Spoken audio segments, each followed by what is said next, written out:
President Donald Trump needs to provide moral leadership and denounce the demonic racist force that is the alt-right before it further fractures the country, a group of evangelical leaders says.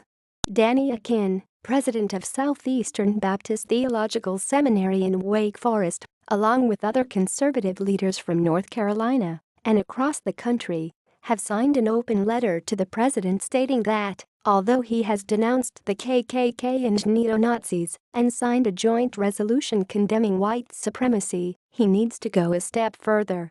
Now, we respectfully call upon you to respond to the resolution by speaking out against the alt-right movement, the letter says. This movement has escaped your disapproval.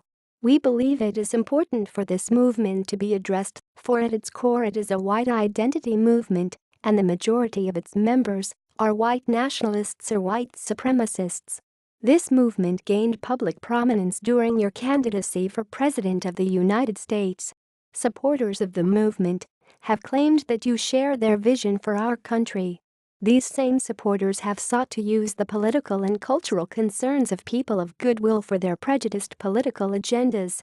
It concerned many of us when 3 people associated with the alt-right movement were given jobs in the White House.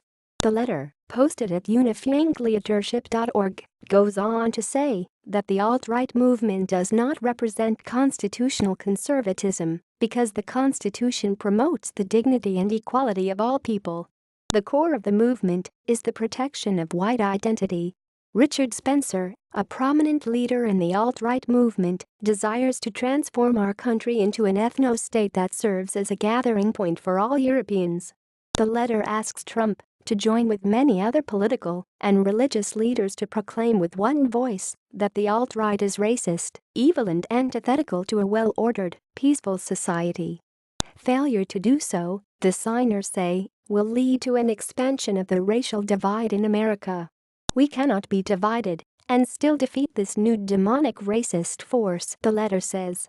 The letter is a forceful and specific request in response to the events in Charlottesville, Virginia, on August 12 where white supremacists and counter-protesters clashed. A self-described neo-Nazi drove into a crowd of counter-protesters, killing a woman and injuring other people. Trump said many sides were to blame for the violence and that there were very fine people on both sides. The letter writers mention President George H.W. Bush, who they say worked with Pastor Edward Victor Hill II of Los Angeles to help African Americans deal with their anger over exoneration of police officers involved in the beating of Rodney King in 1991. Our country desperately needs unifying leadership again, the letter says. We need you, President Trump, to lead us in such an effort. America needs your voice and your convictions to defeat racist ideologies and movements in every form that they present themselves. America is profoundly fractured and divided. We can envision the change that could emerge if you would provide the moral leadership we so desperately need for racial healing. Our polarized nation could unite around your leadership on this critical issue. In addition to Akin, 5 of his colleagues at Southeastern have signed the letter: Bruce Ashford, professor of theology; Keith S. Whitfield, dean of graduate studies and assistant professor of theology; Ryan Hutchinson, executive vice president; Jason Fowler, director of library services; and Walter Strickland, associate vice president of Kingdom Diversity.